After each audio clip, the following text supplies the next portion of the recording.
In a situation like yours with finances in the red, you wouldn't pass a loan review, and it's just a waste of time for us to try to accommodate you, so please leave. The pool might as well hide money in a dresser drawer. The bank teller, who turned out to be my middle school classmate Samantha, said as I walked into the bank in my work clothes to deposit my employees' salaries. After a loud laugh, Samantha dismissed me and called for the next customer.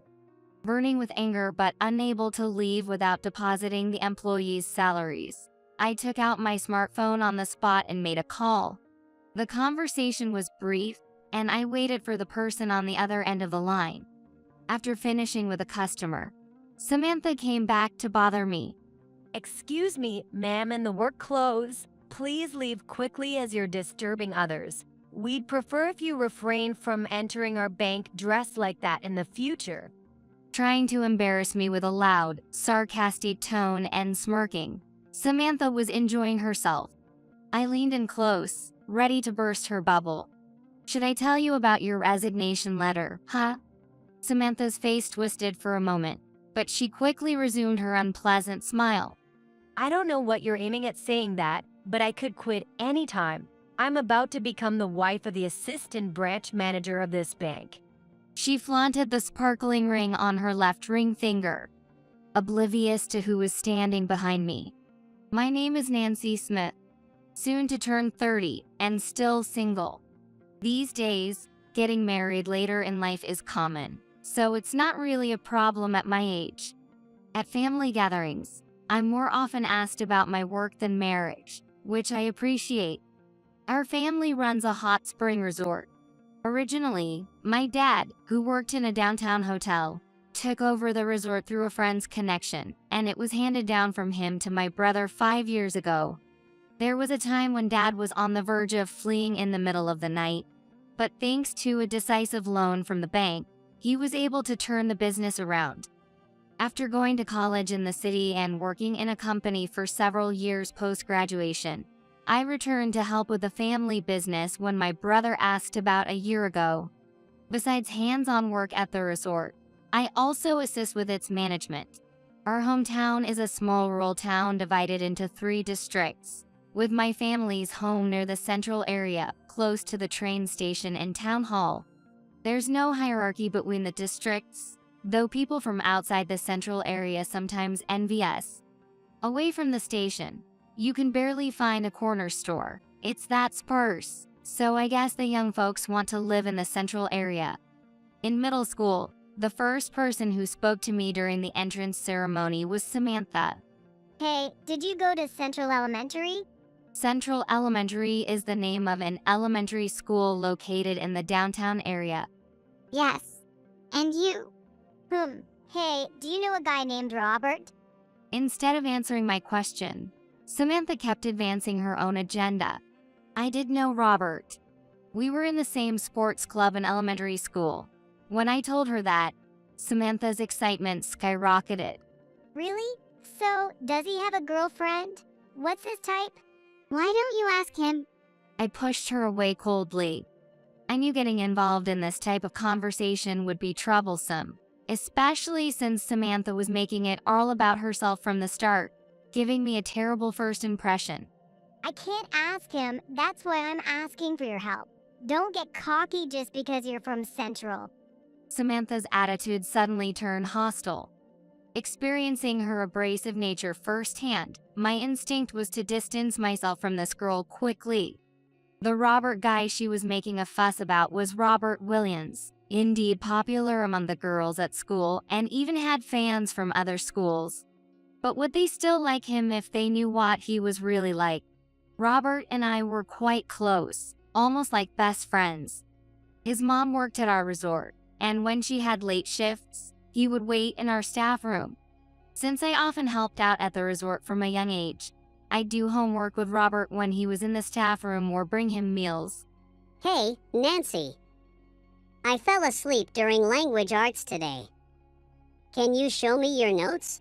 Lying on the sofa in the staff room, socks off and reading a comic book, Robert called out to me. Sure.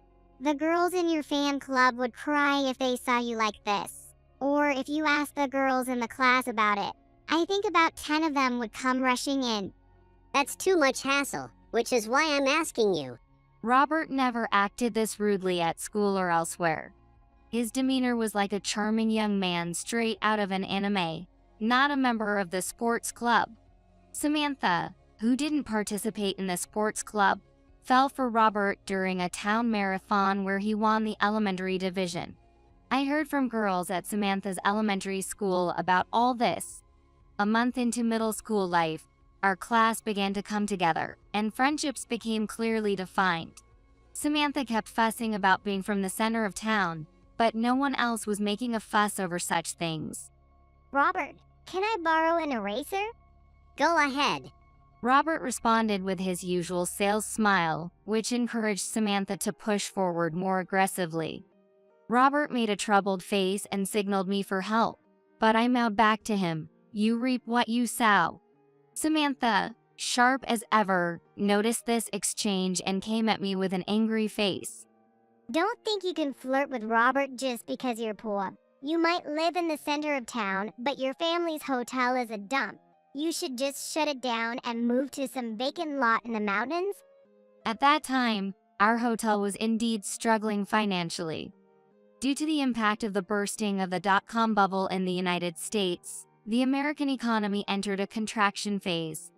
Banks became cautious, reducing loans, and the societal shift towards saving overspending reduced demand for tourism and banquets, hitting our hotel's revenue hard. In such a small town, the state of our hotel, a symbol of the town, was well known to everyone. As I walked through town, adults I knew would ask, "Is your family okay?" Thanks for worrying about my family, Samantha. It looks like Johnson Bank is really stepping up to help us out, so no need to worry. And I'm not making eyes at Robert, so don't get the wrong idea.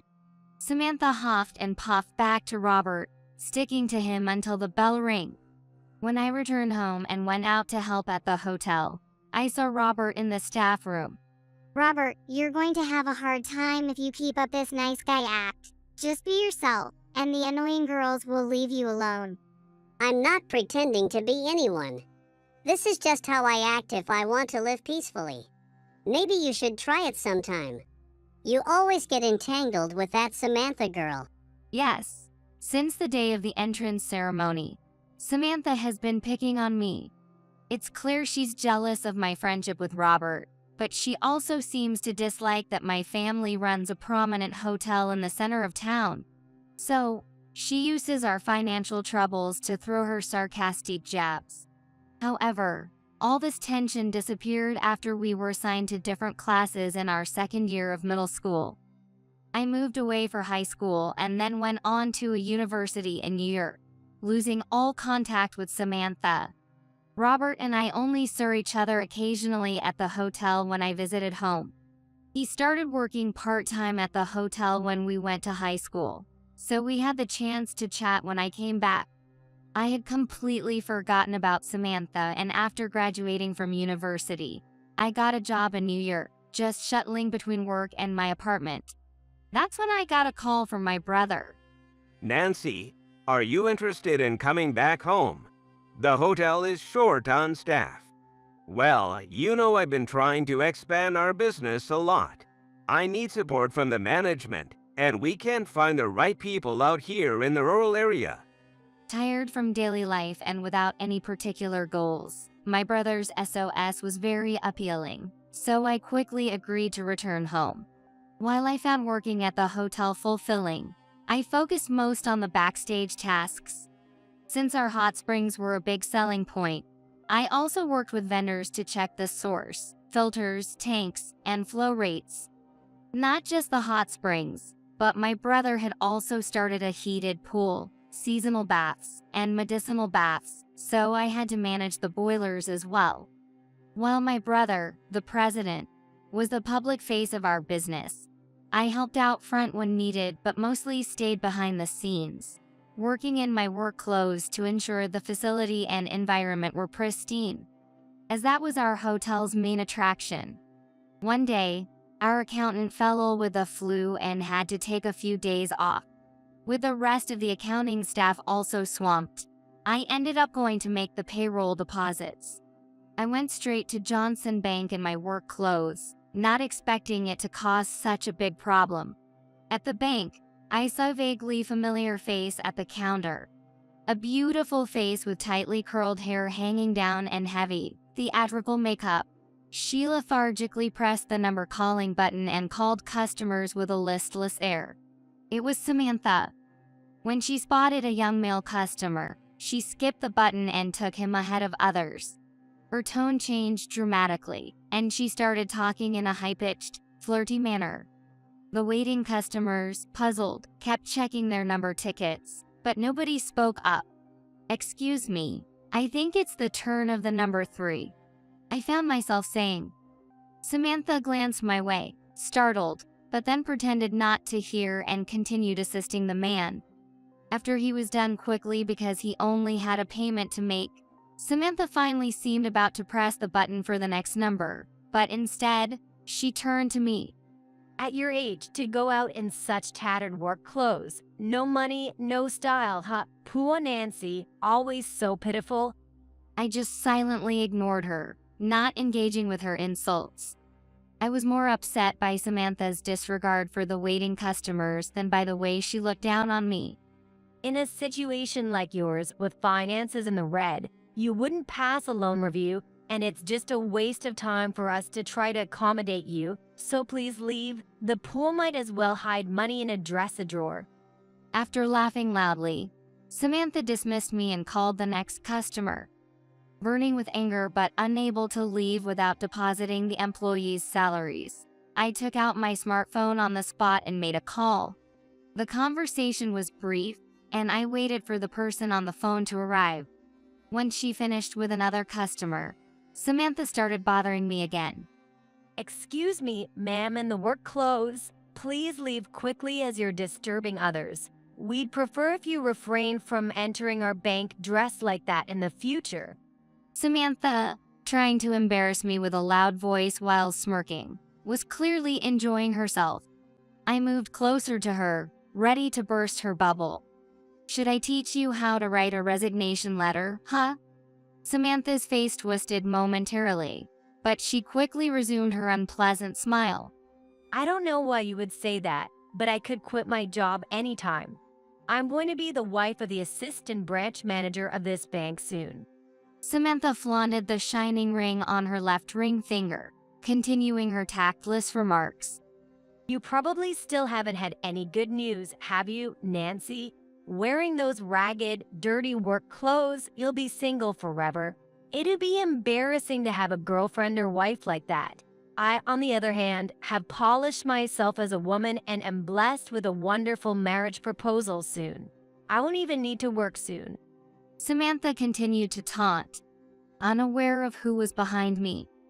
Samantha, I'll consider your punishment later, so refrain from private talk and return to your duties. Samantha's face turned pale with fear. It wasn't my intention to call him at this moment, but when I told the bank manager on my smartphone that I wasn't being assisted at the counter, he rushed over. I could see the anger in the manager's temples. As I glanced at Samantha and chuckled, then walked with the manager to the back guest room. There was a sound like something breaking, likely caused by Samantha in frustration. What an exasperating woman. I sincerely apologize for the extremely rude behavior of our bank employee. The manager apologized deeply, so I asked him not to apologize too much and proceed with the necessary procedures. Could you please cancel our account now and transfer the balance of $397 million to this account at Montgomery Bank? The manager, pale-faced, desperately pleaded for me to reconsider the cancellation. I am truly sorry for Samantha's rudeness. We will properly instruct her and apply appropriate sanctions. From now on, I will personally oversee the handling of your Scott Hotel, so please reconsider the cancellation. There wasn't any particular problem or dissatisfaction with the manager. However, Samantha's behavior today was infuriating, and even before today, she had been favoring customers she liked over others, which was problematic. It made me wonder about continuing business with a bank that allowed such things. I know that Johnson Bank has been with our hotel since its inception, and above all, when we were facing our biggest financial crisis and were being turned down for loans by the assigned bank officers, it was a branch manager of Johnson Bank at the time who lent us money, ready to take a leap of faith. James, a very honorable man, risked everything to lend us money. Although it's questionable to terminate relationships over someone like Samantha's remarks, there had been discussions about canceling our Johnson Bank account for some time. After saving our nearly bankrupt business, James was fired a few years later for reasons that didn't align with the bank's policies. Since then, our family started feeling distrust towards Johnson Bank. Although we had a stable relationship with them since our business stabilized, since my brother took over the hotel, Johnson Bank had been aggressively pushing for more loans. Recently, by chance, my brother learned that James was now the branch manager at Montgomery Bank in the city of Arlington, and immediately opened a corporate account there. The city of Arlington is only a 30-minute drive away, so it wouldn't be a hassle to deal with in the future.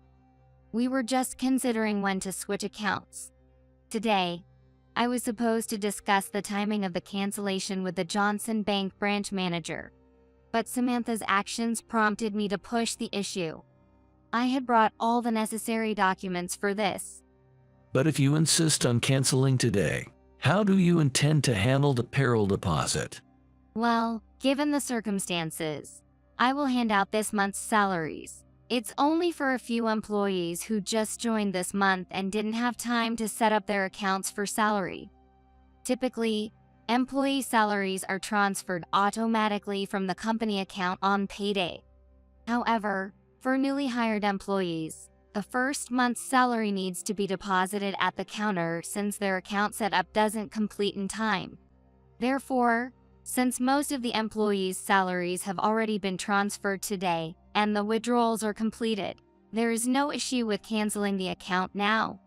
As the manager hung his head, Samantha knocked and entered the room where we were discussing. I've brought some coffee. Step back. I intervened, allowing Samantha to serve the coffee despite the branch manager's anger. I apologize for earlier. It was my first time seeing someone dressed like that at the bank, and it startled me, she said coolly, not forgetting to inject a hint of sarcasm. I retorted firmly. Startled? You didn't seem startled at all. You were quite eloquent with your rude remarks. Samantha, perhaps angered by my words, started making excuses to the branch manager. Listen, this woman is a former classmate of mine. She's been harassing me for a long time, and I was so scared when she entered the entrance. She gets violent when she's angry, and I thought she might disturb other customers, so I spoke harshly to drive her away. I was thinking of the bank's best interest, really. I was astounded and decided to spill everything about Samantha to the branch manager. I recounted not only her nitpicking from our middle school days, but also her lackadaisical customer service and how she would prioritize young men regardless of their number in line. The branch manager, trembling with restrained anger, finally said, "Samantha, please write your resignation immediately. It's not just about Nancy's complaint today. We've received numerous complaints about you before. You said you could quit any time, right? Please do so now." He delivered the verdict dispassionately. Samantha trembled, attempting to argue weakly. Hey, think this through. The Scott Hotel is drowning in debt because of poor business expansion. If they go bankrupt, the money we've lent won't be recovered. We should cut ties with such a corrupt, impoverished hotel. I didn't know on what basis she spoke of our financial situation, but the more she talked, the more she embarrassed herself. Feeling sorry for the branch manager, yet knowing our ties with the bank were over, and believing Samantha needed a bit more of a lesson, I showed no mercy in my response. We will also be closing our corporate account, and since there's no reason to maintain our relationship, please transfer the cancellation balance of $397 million to Montgomery Bank, I said with a smile, watching Samantha gape in shock. What do you mean? $397 million. How does such a rundown hotel in the countryside have so much money? As Samantha tried to grasp at my clothes in her confusion, the branch manager struggled to hold her back. What a delightful scene. Throughout middle school, no matter how unpleasant Samantha was, I endured silently because arguing only made things worse. I often thought about making her eat her words someday. Now is my chance to explain. My father was an investor, and while he worked at a hotel in New York, he was deeply involved in investing, so we were never short on money. When a hotel where a friend worked was about to go under, my father took an interest and bought it. That hotel is in this town. Well, there was indeed a time when we nearly went bankrupt due to the recession. My father's investments didn't always pan out, and we had some tough times. Samantha, it seems like your memory of us is stuck in those times. Samantha just twisted her face in silence. The Scott Hotel is also involved in investment projects in the resort industry, and they've been depositing all their earnings with our bank. You talk nonsense without knowing anything. Go to the office now and write up your resignation immediately. The branch manager yelled at her. Samantha, trembling, muttered but, and hesitated to move. Maybe it's time to make her fully realize her defeat. Since it's distressing to end our long relationship, could you proceed with the cancellation process? The branch manager, sensing my decision was final, promptly started the process. Samantha, you stay. There's more to discuss. As Samantha tried to leave the room with a fallen face, I stopped her. I got married 3 months ago, so I'm no longer a Smith. I pulled out my employee badge from my work clothes pocket and showed it to Samantha. Nancy Williams. Oh, Robert. Yes, Robert Williams. We're married now. Robert is the hotel's manager, and we're working together to boost the hotel business. Samantha had chased Robert around until high school and clung to him at reunions. Apparently, after Robert showed no interest, Samantha, feeling rushed as she entered her 30s, quickly propositioned her supervisor, who was an assistant branch manager. I don't want to see your face anymore. Go back. You should be the one going back. Hurry up and submit your resignation. I can't leave until the $397 million is safely transferred. Samantha, sniffing and nearly in tears, left the room. The transfer to Montgomery Bank was completed successfully. James went out of his way to ensure that the salaries for the employees, which were supposed to be paid by hand, were promptly transferred upon the establishment of their accounts for salary at Montgomery Bank. Afterward, Samantha resigned immediately, but the reason spread by rumor, making her re-employment difficult. Samantha's parents, who are farmers, were so angry that they made her help with the farm work, and now she's living a muddy life doing the field work she hated the most. After learning the whole story, the assistant branch manager of Johnson Bank called off his engagement with Samantha and married a woman from the office within a few months. Samantha goes to local matchmaking events and mixers but is called an unfashionable old lady and still has no luck with men, as she continues to sport outdated fashions. Meanwhile, I'm still running around in my work clothes at the back of the hotel, but I've become more knowledgeable about hot springs. Considering we have plenty of natural springs, I'm even thinking about starting a business to provide private homes with their own hot spring water, among other new ventures. Nancy's family is really powerful. Always trying to start new businesses, it's impressive. Being around you makes it seem like life could always be fun, and it energizes me. Robert, who had always loved the lively atmosphere of our hotel, said. He had been a proactive part of the hotel work as a part-timer and was deeply trusted by my father, brother, and mother, who was the landlady. I was surprised when Robert, who had been just a friend, proposed, but I couldn't think of anyone better than him with whom to uplift the hotel. During a break in the staff room, while having coffee, I spoke to Robert about the future. But Robert, it's great that we're thinking about new ventures, but it looks like it'll be a while before we can start. There's something even more important before that. Oh, really? Robert hugged me, his face brighter than ever. In a year, our family will be growing. Looking fondly at the maternity diary, Robert reluctantly went back to work.